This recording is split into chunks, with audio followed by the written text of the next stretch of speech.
Hi, and welcome to Introduction to Sociology. We are starting from the beginning. This is going to be the first episode in about, I don't know, 8 or 9 or 10. We'll cover all of the topics. All right. So, just in case you don't know who I am, my name is Denise Linton, and I am a sociology faculty.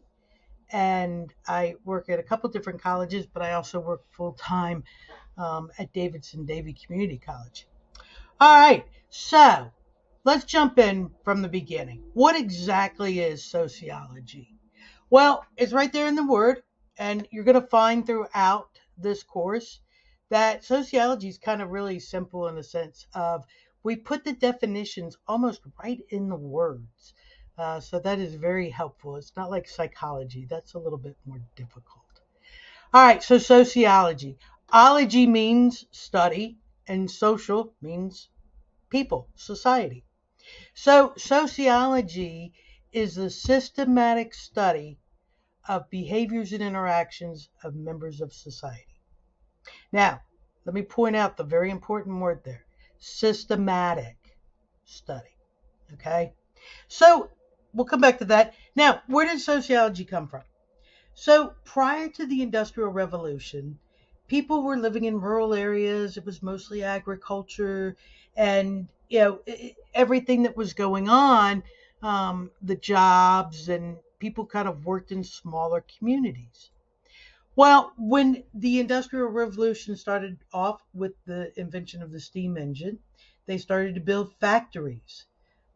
You no longer had like just one person who did shoes or watches, those small businesses. Towns and cities started to be built, more people coming into that. And what was happening with that is people were coming that they had different values, beliefs, the way they did things, and then they were all coming into one area. And so there was a guy by the name of Auguste Comte. Now, you need to know Auguste Comte because he is our father of sociology. He's considered the father of it. He created it.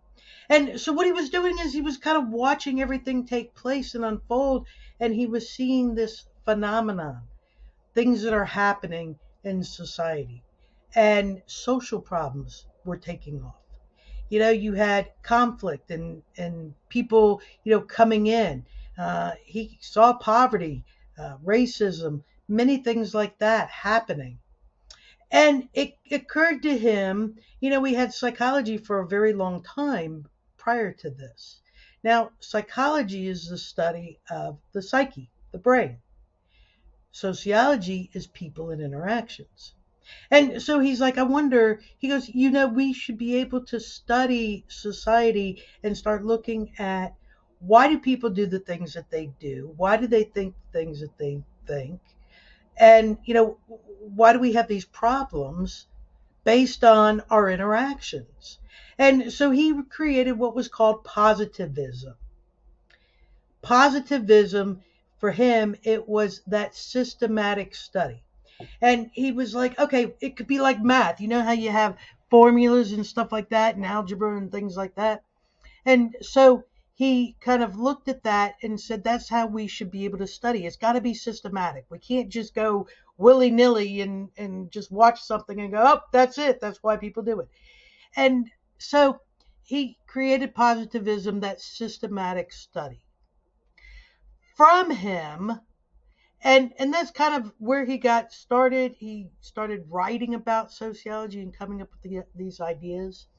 And from that, you had several other theorists, what we call theorists. They were sociologists, come alive. They got interested in it too, but in different ways. One that I like to mention that's very rarely mentioned is Harriet Martineau. She was born in early 1800s, died in 1879, and she was the first woman sociologist. So I like to give props to her because she's barely ever mentioned. She actually started looking at all of Auguste Comte's writings and translated it into English, and because Auguste Comte was French. And so, but she had already been studying some of this and kind of wondering. She came from a feminine perspective, more religion and holistic way. And so she got started, but she's barely ever mentioned when we talk about the main sociologist. Another guy that came along was a man by the name of Emil Durkheim. Now, Emil Durkheim started looking at society in different ways, and he was very interested in social ties, social cohesion. Why people who tend to think like each other, how do they get there? How does that work? He also wrote the first study on suicide. And he was also the first one to start taking data, that systematic study. He was taking data and going through some of the towns and looking at data such as age, were they working, what was their religion, what kind of a social group did they have, males or females, what was higher. And so he kind of started off. We'll come back to him again in a second. There was another guy. Now, he was not considered a sociologist. He is a socialist. He co-wrote the Communism Manifesto. He was all about socialism. But we give him great props because he created one of our three main sociological perspectives. So Karl Marx, and that name may ring a bell, but he was not a sociologist. He was an activist and a socialist. But he started looking at that social problem of social class. Now, all of a sudden, you had the rich company owners, the bourgeoisies. They were the ruling class. They had all the money. And they were exploiting the workers that were coming in and working for very little pay. As the bourgeoisies, the ruling class got richer, the poor kind of stayed poor, got poor, as the old saying goes. Now, Karl Marx really focused on social class. But then there was another guy. He came along. He was German by the name of Max Weber. Now, Max Weber took the foundation of what Karl Marx had been doing and built upon that. And he's got several theories that you will hear me talk about as we kind of get to those sections. So early on, we started studying society. August Comte got that ball moving, and looking at different parts of society. And so from early on, Emil Durkheim was focusing more, like I said, on the social cohesions, the ties. What kept society stable? What made it run smoothly? And if it wasn't, what did our society do? And he was the founding father of what's called the functionalism sociological perspective. The sociological perspectives are a lens of studying and looking at society. We're going to be really talking about three main sociological perspectives in Introduction to Sociology. There's several more if you go up in the upper classes. And so functionalism is the first one. And so the sociological perspectives are ways of looking at society from a different lens. If you have a camera, you can have the telephoto lens, the panoramic lens, the portrait lens, and different ways of looking at it. And sociologists tend to go with one of these three main sociological perspectives because it's the part of the society that they're interested in. For example, Emil Durkheim wanted to look at the social ties, cohesion, groups. And he was very much interested in stability of society. And so, like I said, founding father of functionalism.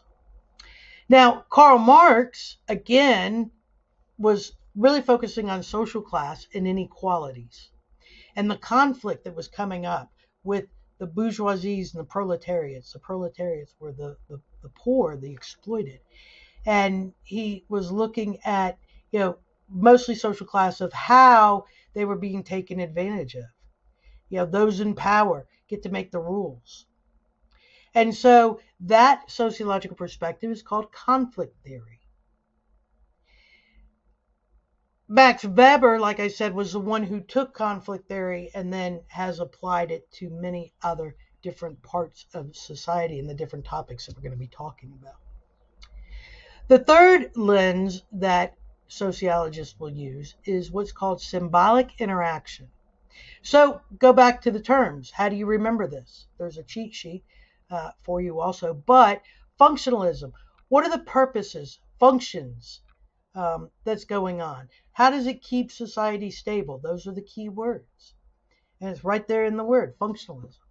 Conflict theory, conflict, inequalities, those in power. And then symbolic interaction is all about looking at society and looking at the symbols, meanings, gestures, and day-to-day interactions of people in society. Now, the first two, functionalism and conflict theory, came out in the very beginning. Symbolic interaction, that perspective, did not come out until later, around 1930s, 1940s. And the main sociologist that you'll hear a lot about throughout the next several weeks is Erving Goffman. He's one of my favorite. He had a big part in creating symbolic interaction perspective, that lens of way of studying it, focusing on those parts of society. Charles Cooley and George Herbert Mead, just to mention the three. And so that came out a little bit later. The first two, functionalism and conflict, looked at society as a whole, meaning, on a bigger picture. And this is what's called macro level of study, the big picture. And so, for example, if you wanted to look at, the homicide rates and gun laws and what, how is that playing into homicide rates? Is it increasing, decreasing? What's the effect of society as a whole? And we will look at American society for that. And so that's on a big picture. That's a macro level. Symbolic interaction, when that came out, it is the only one on a micro level because it's day to day. If you wanted to look at bullying, let's say that somebody is interested in studying, they've seen a pattern of an increase of bullying at, let's say, Statesville High School in Iredell County. There's been somebody came up with and said, man, there seems to be an increase in bullying. And so, somebody might come in and start looking at what are the interactions, what are the patterns there?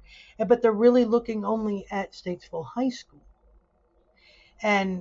But then another sociologist might come in and go, well, what impact does this have on society as a whole? Is there a big part of bullying across the country?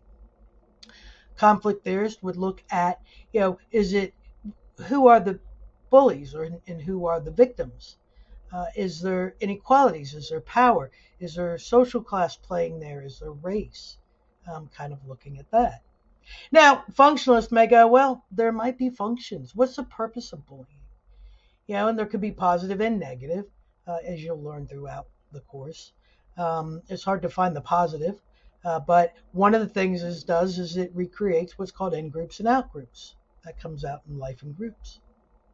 And so they're going to look, okay, so if for it to exist, there has to be a purpose. There has to be a function. Another sociologist that came along is by the name of C. Wright Mills.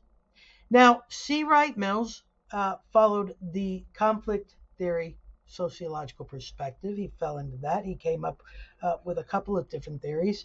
But first, he started with the sociological imagination.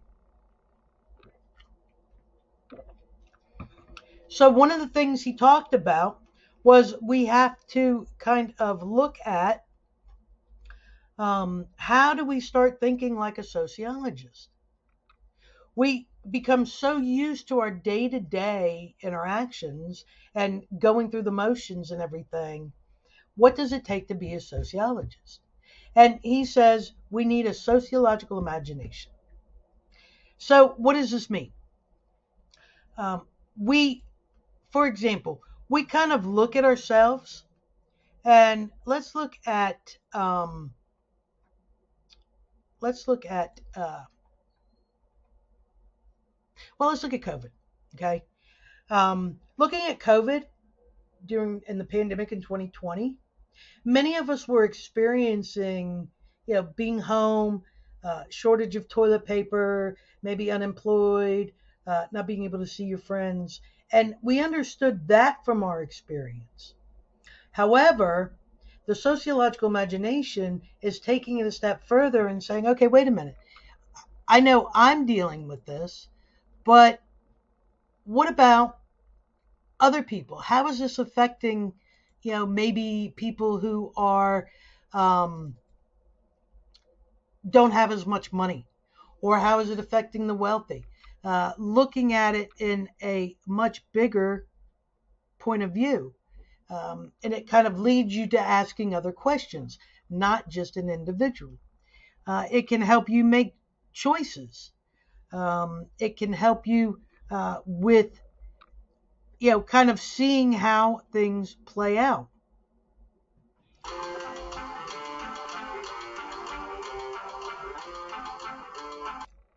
All right, I apologize for that, but I don't want to start recording all over. I'm not a big fan of actually doing recordings. All right, so sociological imagination. Let me go back to that. I apologize for that. All right, so C. Wright Mills came up with this, and basically it's the ability to connect personal experiences with larger social structures. So I gave you the example for the pandemic. It's events of our own life relate to history or happenings in your society. Here's another one. Think about this: Stanley Cups. Now, that's kind of died down a little bit. But, all of a sudden, Stanley Cups were a big thing. And if you own a Stanley Cup, or when you're going to buy one of these reusable cups that everybody has now, you know, how does or why did you choose the Stanley Cup over others? What motivated you?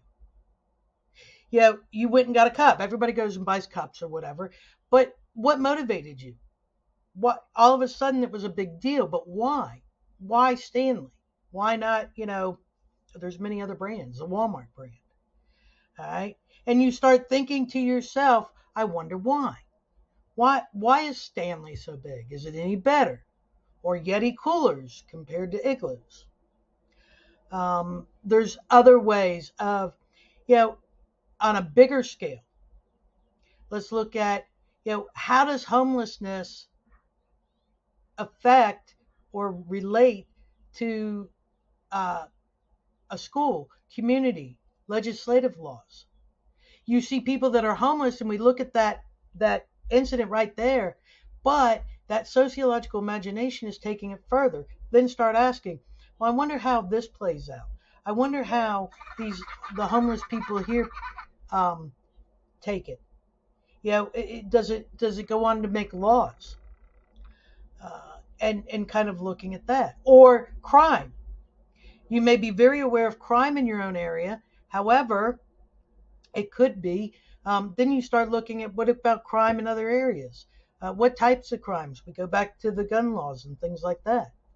And so it starts bringing up what's called the sociological questions. That's the sociological imagination, being able to take it a little bit further. One of the other things that you need in the study of sociology is what's called a beginner's mind. The beginner's mind, willing to see everything as though it's for the first time, without judgment, opinion, or bias. We've all have our own values and beliefs. We've grown up in, different subcultures, cultures. These are some of the topics over the next couple of weeks. We've learned a lot of things. And so coming into it, sometimes we're not as open-minded. When we get to gender and sexuality, when we get to race, and these are just examples, but it's, if you're actually going out and studying society, you kind of have to set your experiences to the side. Or, if you really feel like those that are homeless are just lazy alcoholics and aren't working, but then you're going to go study the homeless, that's gonna be a problem. Now, this is not an easy task, as many sociologists will tell you, but trying to use that beginner's mind. It requires openness, flexibility, curiosity, and acceptance. Now, doesn't mean that you're changing, but if you're studying it, you have to be open to see what comes out. Let's take a daily activity that you go through the motion every day. Eating breakfast. You get up, you get your cereal out, or maybe you have pancakes and eggs. That would be great. That's only on weekends for me. But let's talk about eating cereal. You go in, you grab the cereal, you get the bowl, you pour it in the bowl, you get the milk, and we don't even think about it. Why did you have the cereal that you have in the house? Why did you choose that? Is it a major brand? Why are you eating out of a bowl? Why not a cup? Is it a cereal bowl, a small bowl, or is it a big, one of these big mixing bowls? Really becoming aware of the senses, of the taste, of the smell, the texture. Um, that beginner's mind is like you're eating cereal for the first time in your life. Another way is we're going to get into culture, but going to a whole new culture, country, something, and they have something completely different to eat for breakfast. Maybe in South Africa, for breakfast, they are eating peanut butter. Butter is a big thing because of a lot of the protein, and people are like, "Whoa, no butter! Why butter? Peanut butter and butter? What? No. Well, let's just throw cheese on that."